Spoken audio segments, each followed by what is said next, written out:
Mukunda jewellers మొట్టమొదటిసారి factory outlet making ఛార్జీలు లేవు. బ్రాంచెస్ కూకట్పల్లి, కొత్తపేట, సోమాజిగూడ మరియు ఖమ్మం. నమస్తే రమగారు. నమస్తే జయ. రమగారు, మనకు కార్తీక మాసంలో అయ్యప్ప స్వాములు బాగా కనిపిస్తారు కదండి. ఆల్రెడీ మనం కనిపించేస్తున్నారు కూడాను. ఇంకేముంది, వరుసగా వచ్చేసింది కదా మాసంలోకి వచ్చేసింది, తర్వాత ఇది వచ్చేస్తుంది, సంక్రమణ వచ్చేస్తుంది. అవునవును. సో ఇంట్లో అయ్యప్ప మాల వేసుకునేటప్పుడు ఇంట్లో ఉండే స్త్రీలు మాల వేసుకునే వారికి వాళ్ళకి ఖచ్చితంగా కొన్ని నియమ నిబంధనలు ఉంటాయి, వాటిని ఫాలో అయిపోతుంటారు. కానీ ఇంట్లో ఉండే స్త్రీలు ఉంటారు కదా రమ్మగారు, భార్యలు అవ్వచ్చు, తల్లులు అవ్వచ్చు, వీళ్ళు ఎలాంటి నియమాలు పాటించాలి అంటే ఎట్లాగంటే, ఇప్పుడు వారికి ఇదివరకు లాగా ఎక్కడో ఉండి 41 రోజులు మాల అయ్యే వరకు ఉండే రోజులు పోయినాయి. కుదిరితే ఓకే, కుదరకపోతే ఇంట్లోనే ఉంటున్నారు కదా. అలాంటప్పుడు వీళ్ళు ఎలాంటి నియమాలు పాటించాలనేది నా ఉద్దేశం. మొదట మాల వేసుకునేటప్పుడు ఇంట్లో ఉన్న ఆడవాళ్ళ పర్మిషన్ తీసుకోవాలి జయ. పురుషులు ఖచ్చితంగా నువ్వు మాల వేసుకుంటానంటే నువ్వు ఇంట్లో ఉండకూడదు. ఎందుకు ఇంత ఖచ్చితంగా చెప్తున్నారు రమ్మగారు? మరి లేకపోతే ఇప్పుడు వాళ్ళ అవస్థ ఏంటో, ఒక్కొక్కరికి 20 రోజులకే పీరియడ్ వస్తుందమ్మా. అప్పుడు ఏం చేయాలి వాళ్ళు చెప్పు. సో ఆ టైంలో బయటికి వెళ్ళటానికి వెసులుబాటు వాళ్ళ ఉంటుంది, ఉండదు. ఇప్పుడు ఈ మాలధారణ అనేది, అయ్యప్ప మాల నిజానికి ఇది మనం డిస్కస్ చేయాల్సిన మ్యాటర్ కాదు, జనాలందరికీ తెలిసిందే. ఊరికే ఒక లైట్ వేయటం ఆ ఇన్సైట్ మీద అంతే. దీనికి చాలా ప్రధానమైన నియమం ఏమిటి? స్త్రీల నుంచి సెపరేట్గా ఉండాలి. నెంబర్ 1. మాకు కుదరలేదు అంటే మానే, నువ్వు చేయకు, మానేసేయండి. ఎందుకు తీసుకోవాలి అట్లా? మీకు చేయాలని మనసు ఉంది, ఎక్కడైనా ఇంకొక చోట విడిగా ఉండేందుకు ఒక అవకాశం తీసుకోండి, దానికి ప్రయత్నం చేయండి. ఈ ఏడాది కుదరకపోతే వచ్చే ఏడాది ఏర్పరచుకోండి. ఇంట్లో ఆడవాళ్ళు, పిల్లలు, పెద్దవాళ్ళు, ఆడవాళ్ళకి ఉద్యోగాలు, పిల్లలకి స్కూళ్ళు ఉన్నప్పుడు ఇంత నియమావళితోటి పటిష్టమైన నియమాలు ఉన్న చోట, కఠినమైన నియమం ఉన్న చోట ఆడవాళ్ళు ఎలా ఉండాలంటే ముందు మగవాళ్ళు ఆలోచించుకోవాలి కదా దాన్ని. వీళ్ళు ఆలోచించుకోవాలా? అంతేగా. 3 రోజులు వీళ్ళు వెళ్ళి బయట ఎక్కడైనా ఆడవాళ్ళు పీరియడ్స్లో ఉన్నారని 4 రోజులు బయట ఉంటారనుకో. బయట ఉంటే ఆ 4 రోజులు వీళ్ళు ఇల్లు ఎలా నడుస్తుంది? ఎవరొచ్చి నడపాలి? ఈ మాల వేసుకున్న మా అయ్యప్ప నడపలేడు కదా. అవును. ఆయనకి పూజా పునస్కారం, బయటకు వెళ్తాం, దేవాలయానికి వెళ్తాం, ఉద్యోగానికి వెళ్తాం, ఇవన్నీ ఉంటాయా? ఎప్పుడైనా సరే దీక్షలు తీసుకునేవాళ్ళు మొదట ఈ దీక్షకి మన ఇంట్లో వెసులుబాటు ఉందా లేదా చూసుకోండి. మొదట భార్యలే ఉంటే వాళ్ళ పర్మిషన్ తీసుకోవాలి.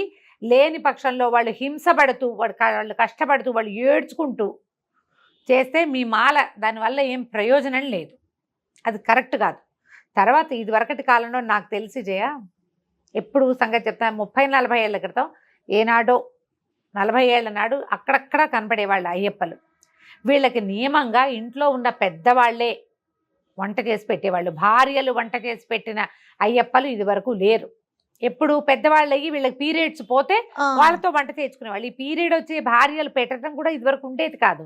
ఇప్పుడు క్రమంగా ఏమైంది, భక్తితో వేసేవాళ్ళు ఎలా ఉన్నా కొంతమంది ఉంటే ఒక 40-50 రోజుల పాటు ఈ హ్యాబిట్స్ నుంచి పక్కకి వెళ్ళటం కోసం తీసుకునే దౌర్భాగ్యులు బోళ్ళంతమంది తయారయ్యారు.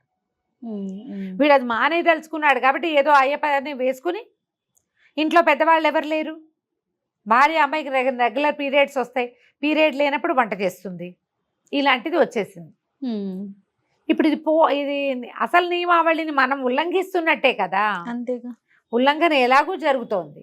ఈ ఉల్లంఘించేటప్పుడు వాళ్ళ పర్మిషన్ తీసుకోండి. వాళ్ళు కొంతమంది పాప ఎర్లీ పీరియడ్స్ వచ్చేస్తాయి, పిల్లలు చంటి పిల్లలు ఉండొచ్చు, చేయి మార్చుకునే అవకాశం లేకపోవచ్చు, పిల్లలతో సహా వీళ్ళు బయటికి వెళ్ళిపోలేరు. ఆ మగవాళ్ళు వచ్చేసరికి పోనీ వీళ్ళు మగవాడే 5 రోజులు ఎవరైతే దీక్ష తీసుకున్నారో స్వామి ఆయనే బయటకు వెళ్తాడు, ఎక్కడికో వెళ్ళిపోతాడు, ఈమెకి ఇబ్బంది రాగానే. 5 రోజులు ఈ ఇల్లు నడిపి మళ్ళీ అతను వచ్చేసరికి ఈ ఇల్లంతా ఈ అమ్మాయి శుద్ధి చేయాలంటే టంగులు తెగిపోతాయి జయ. అవునండి, చాలా కష్టం కదా, చాలా కష్టం. ఇలా ఏటా వెళ్ళిపోయేవాళ్ళు వాళ్ళు ఉన్నారు. మా ఇంటి దగ్గర ఒకరు ఉన్నారు, పక్కన పేరు స్ట్రైక్ అవుట్ అలా. ఆయన ఎన్ని సంవత్సరాల నుంచో మాల వెళ్తున్నారు, ఆవిడ చెప్పులు వేసుకోరు, ఆయన దీక్షలో ఉన్నారని. ఆవిడ కూడా చెప్పులు లేకుండానే తిరుగుతారు, ఎంతంత వాకింగ్ చేసుకొస్తారో. టక్కిన పేరు జ్ఞాపకం రావట్లేదు జయ నాకు. ఇక్కడ ఒక పెంట్ హౌస్ మా ఇంటి చుట్టుపక్కల ప్రాంతాల్లో. ఆవిడ ఎంత ఓపికగా ప్రతి సంవత్సరం, ఇప్పుడు గురుస్వామి కూడా అయినట్టున్నారు ఆయన, ఓపికగా వాళ్ళ ఇంట్లో అయ్యప్ప పూజలు పెడతారు, పడి పూజ పెడతారు, ఆవిడ పువ్వులు తేవడం అన్నీ ఆవిడే. ఎప్పుడు స్వరూపధారణలోనే కనపడతారు. చెప్పులు వేసుకోరు. 40 రోజులు ఆయన వెళ్ళి తిరిగి వచ్చేదాకా ఆవిడ చెప్పులు వేసుకోరు. ఇంత భక్తి శ్రద్ధ ప్రపత్తి స్త్రీలకి ఇంట్లో ఉన్న ఆడవాళ్ళకి ఉంటే మీ మాల సుసంపన్నం అవుతుంది. లేదా వాళ్ళు మేము తంటాలు పడ్డానికి మేము రెడీగా ఉన్నాం, అవి వెళ్తే ఏమైనా మనకు మంచి జరుగుతుంది, కుటుంబానికి మేలు జరుగుతుంది, నువ్వు బాగుపడతావు, నీకేదైనా అది వస్తుంది, నమ్ముతాం కదా. భగవంతుడి దగ్గరికి వెళ్తే పలానాది ఏదో మంచి శుభం అనుకుంటాం. వాళ్ళు రెడీ అయితే సరే. వాళ్ళు మేము చేయమంటే వాళ్ళని ఎత్తి మీద పడేయకూడదు. ఆడవాళ్ళు చేయవలసిన విధులు ఏంటంటే పీరియడ్స్ని జాగ్రత్తగా మేనేజ్ చేసుకోవాలి. మొదట వాళ్ళు పరిశుద్ధంగా ఉంటారు కాబట్టి మీరు కూడా ఏ మధ్యాహ్నం 12ంటికి స్నానం చేస్తా, రాత్రి పడుకునేటప్పుడు చేస్తా అలాంటివి కాకుండా మీ ఇంట్లో ఒక పీఠం పెట్టుకుని ఒక పూజా విధానం నడుస్తుంది కాబట్టి ఆ స్వామి ఏ విధానంలో ఉన్నాడో ఇంచుమించుగా మీరు కూడా అదే విధానపు పడక, అదే విధానపు స్నానము విధి పెట్టుకుంటే సరి. ఆయన భూసైనం చేస్తాడు.